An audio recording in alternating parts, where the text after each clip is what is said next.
Welcome to Phambili, the building of a Warham Tiki 38 catamaran. We finished off the last video showing the first of the 9mm hull panels going on.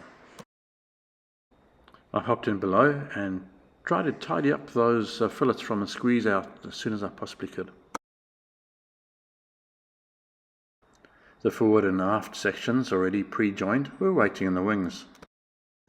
Temporary butt blocks were screwed in. You'll see they've been wrapped in polythene sheeting. It's remarkable just how much the hull sides bend and twist towards the stem and stern ends. I decided to extend the inner uppermost stringer the full length of the hull to limit as much warping and wobbling as possible. This, along with the fitting of the outer stringer, certainly helped a great deal. Shaping the stem and the stern required a little bit of artistic license. We found that the upward curve of the bottom of the hull panel as it gets to the skeg leaves a bit of a gap that needed a thin sliver or an infill just to create the right shape. A little bit of internet research showed this was a common theme.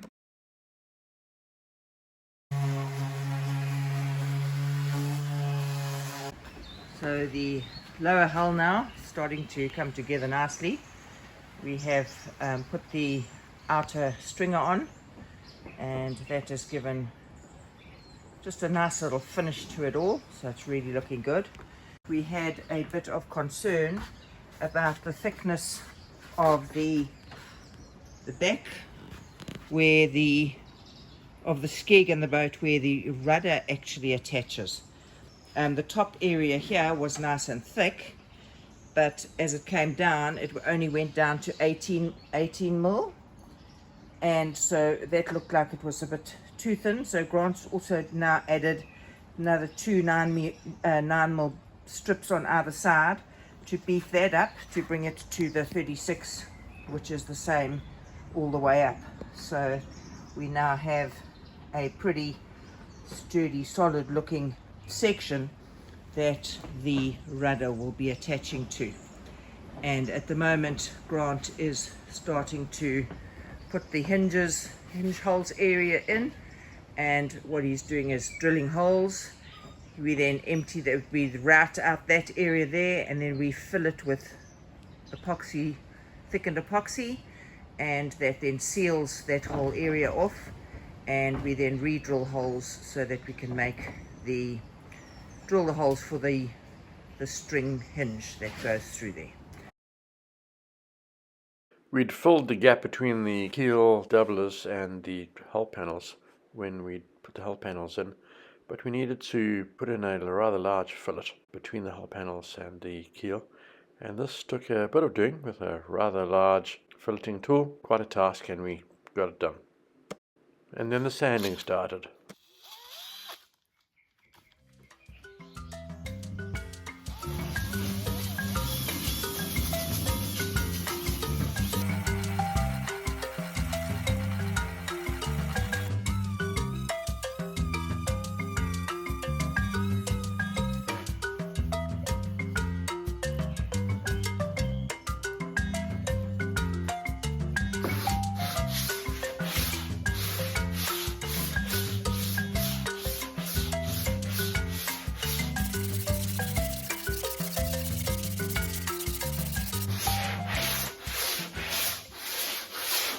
At around about this time, this little quip popped up on one of the Warham Facebook pages.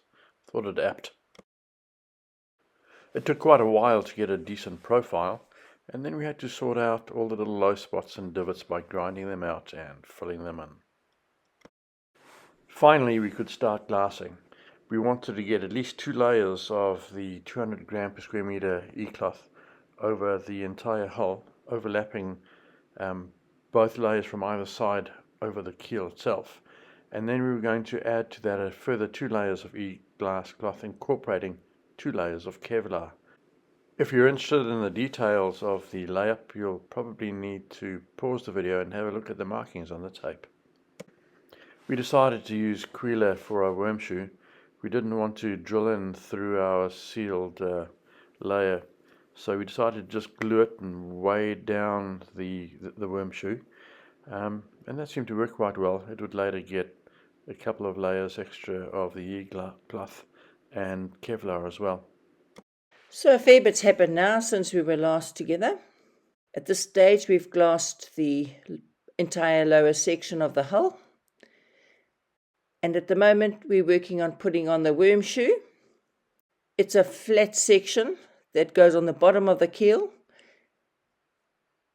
so when we end up on a sand bank or on the ground, so it's got a nice flat surface to be able to rest on. And at the moment we're having a bit of a problem with the slump with the fillet, but that'll be sorted out easily enough. Yeah, you can see you've got all the weights on, keeping it nice and level. Yeah, working our way down on the fillet with Grant there. Hello, Grant. You can see it glassing all the way to the end of the keel. And now we're going to go to the skeg at the end to see the last little bit of worm shoe at the end. We've also been putting peel ply on the very bottom of the section there. That's going to save a whole lot of sanding when we come to the stage where we blend the upper part of the boat with, or the upper part of the hull with the lower part of the hull, and yeah, it's just going to make it a whole lot easier for us. Save some time. After this final sanding, it'll get a coat of paint and it'll be ready to turn over. Right, we're at the point where we're actually about a glass over this worm shoe. It's 19mm Queeler decking. It was 140 or 142 wide. I've split it. It doubles the surface area of the bottom of the keel if we want to careen the boat. The ridging on the underside of the decking, I've mostly removed that. It does improve the gluing surface area, I believe anyway. We've also included a nice big 50mm diameter fillet on the underside there, and we're going to put 2 layers of Kevlar over and then another 2 layers of e-glass. So I'll take you along and show you what I've done already. I had to patch up the end where I had to finish off the shape there, and this is the skeg on the side where you'll see I've completed that just this morning, so that should feather out nicely and give us a fairly abrasion resistant layer for the boat to sit on the beach. This piece of ultra high molecular weight polyethylene chopping board was shaped to create a spot for the rudder to rest on, and you'll see that here. Yeah, just here. This is a spot that sticks out from the bottom of the skeg that the rudder rests on. So that chopping board will go on there, and there'll be a reciprocated piece from the at the rudder end that will rest against it. These two surfaces in contact with one another, particularly in a wet environment, are very slippery and very wear resistant. Here we're preparing to glass over the worm shoe and include those 2 layers of Kevlar.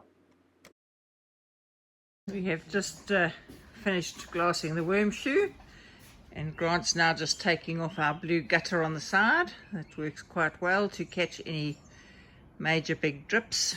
Quite a clever little system to keep it all clean and tidy. Still doesn't stop us from making a mess on the side, but it's looking jolly good, this finish.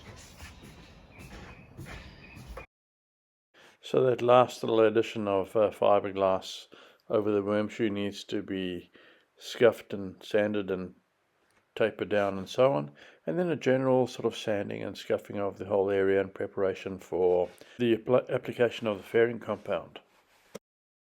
This was something new to us, and we were looking forward to learning all about it. I do feel as though I was getting a bit quicker with all the sanding. This video is of us fairing the hull. We started off with a very thick fairing compound and resin mix, and it made it look like really hard work. You can see Grant really having a struggle here, trying to thin it out. By the time we had finished, we realized that we didn't need it to have it so thick. We weren't trying to fill craters. We were just trying to fill tiny little spots. and we could manage with a much runnier consistency. And we found that it was pretty close to ice cream that was just starting to melt before it started getting runny.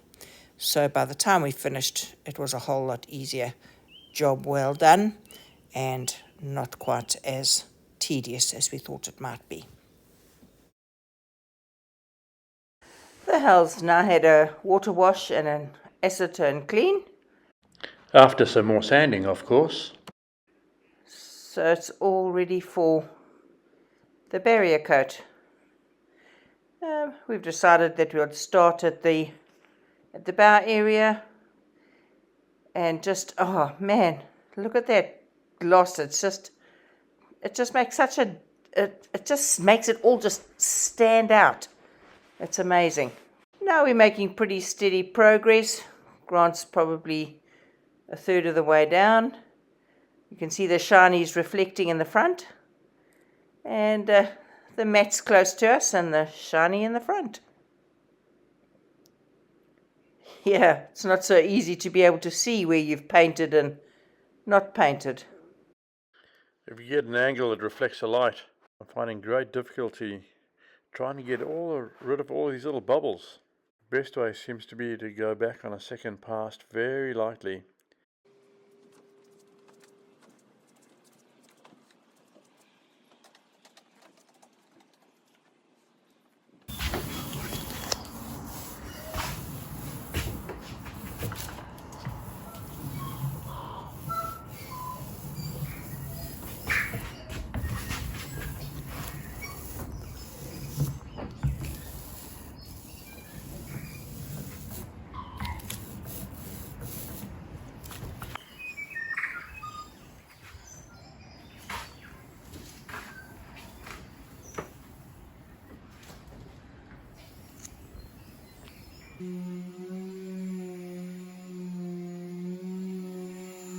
This dude.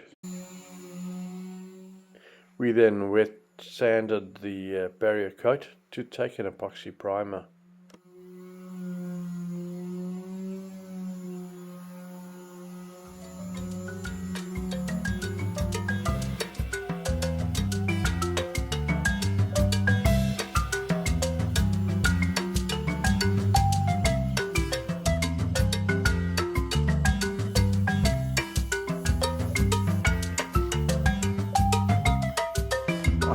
Last quick look at the hull. It's the last time we'll see the fly beneath the surface, and yeah, we're about to start painting. So we'll have a closer look and talk about what we've actually done here. In terms of the ply sheeting, over here you'll see a Payson's butt joint. There are several layers in here, including the biaxial cloth, the combo with chop strand sewn into it, and then on the keel itself there are 3 layers of e-glass. That's a 6 ounce, or the 200 grams per square meter. The first 2 layers go over the entire keel, and they are pulled on the cross as close to 45 degrees as we can get it. You can see this comes down at a slight angle. And then the next layer is pulled on the cross again, but in the opposite direction. So there are 2 layers pulled on the cross, which gives us sort of a 45 degree orientation there, and then a 45 degree in the other direction. And then that again is covered with another layer, but laid straight. All of those layers, when they come down to this region here, are each one is 25 mils or an inch shorter than the previous layer, and that has allowed me in this region here to sand those down to a feather edge. At the top of the keel, we glued on a Quila worm shoe that's not screwed in. It was just glued on with a thickened epoxy weighted down. That has been covered with 2 layers of Kevlar. That's the yellow that you see in here for anti-abrasion, for its anti-abrasion qualities, and then another 2 layers of e-cloth, the 250 gram over the top of that, again feathered out. You'll see where the Kevlar ended up, the first layer ends up just over this rounded edge. The second layer finishes just there, and then below that is the first layer of e-glass. Beg your pardon, there is the first layer of e-glass, and the second layer of e-glass is there. So that gives you an edge to feather in again. Sand out very, very smoothly. On the main part of the hull, and what explains these square, if you will, sections are 2 layers of e-glass. They've not been put out as recommended in the plans in one continuous roll. We just found it was unworkable for our situation here. So we cut strips, the width of the actual glass cloth, which is 1020 millimeters, and we staggered those. So there's a lap here. The first layer comes up to this point, heading from the stern to the bow, and then the second layer starts here. So there's a lap join there, which made for a very smooth, easy transition.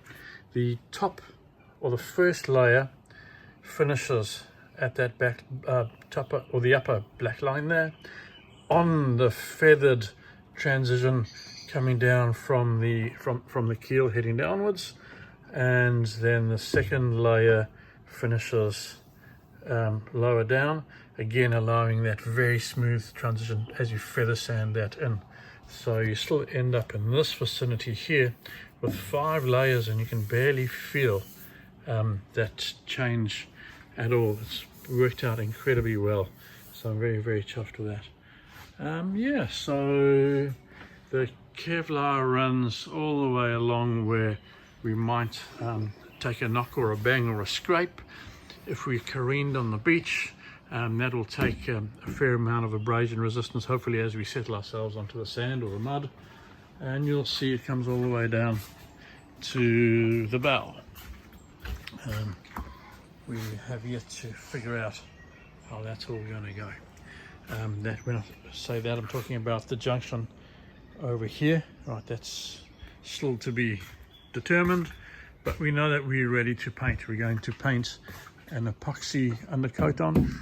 That'll be 3 layers, and it will remain like that, and then eventually we'll give that a scuff and get a copper coat over the top. That will be the bottom coat. We figure that we may as well start off with that copper coat.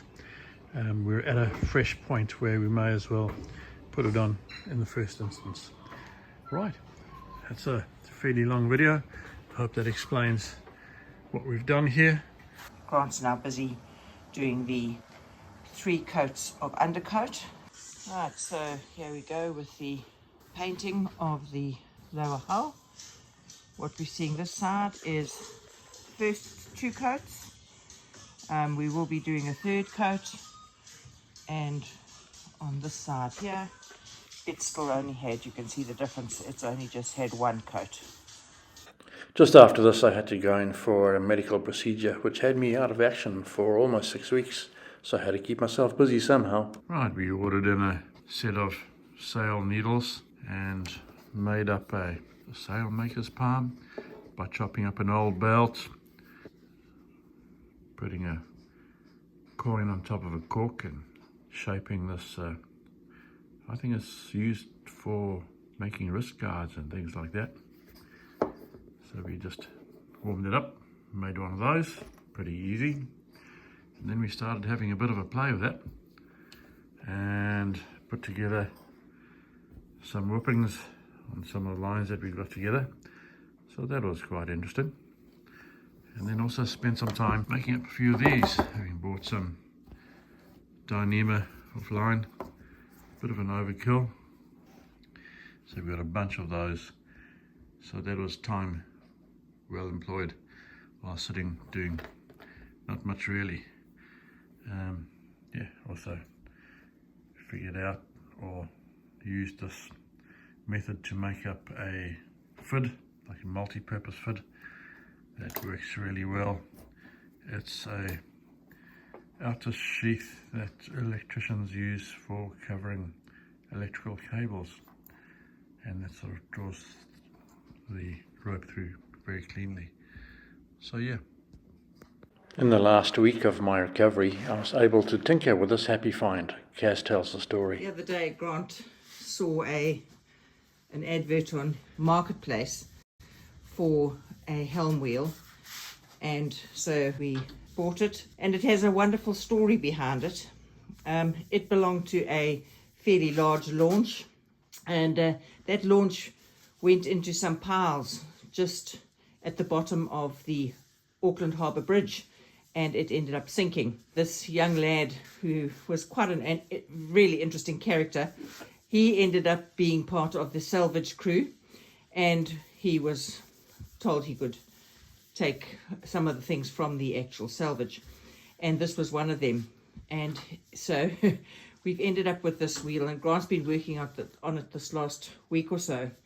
It's taken a while to dry all the water out from underneath the wooden bits, and yeah, I'm quite sure we might well find seeping happening. There've been barnacles. Grant's got the little scraper out here, so he's been scraping barnacles off, and it's now needing a bit of a polish up with the stainless steel. But wow, he's just put a combination of beeswax and linseed oil on it that he's melted down, and it's just come up so smooth and really, really beautiful. Yeah, it took quite a bit of sanding to get it so it feels just show that fresh so wood. nice. I think it's Iroko. Iroko, Grant. I think so, yeah. But wow, it's really cool. By this stage, my mind had been occupied by just how we were going to get the hull turned, so we could proceed with the next stage. We'll save this one for the next video, I think. This one's getting on a bit long. So thank you for watching. Please remember to like, share and subscribe, and by all means drop us a comment. We do try to get back to everyone.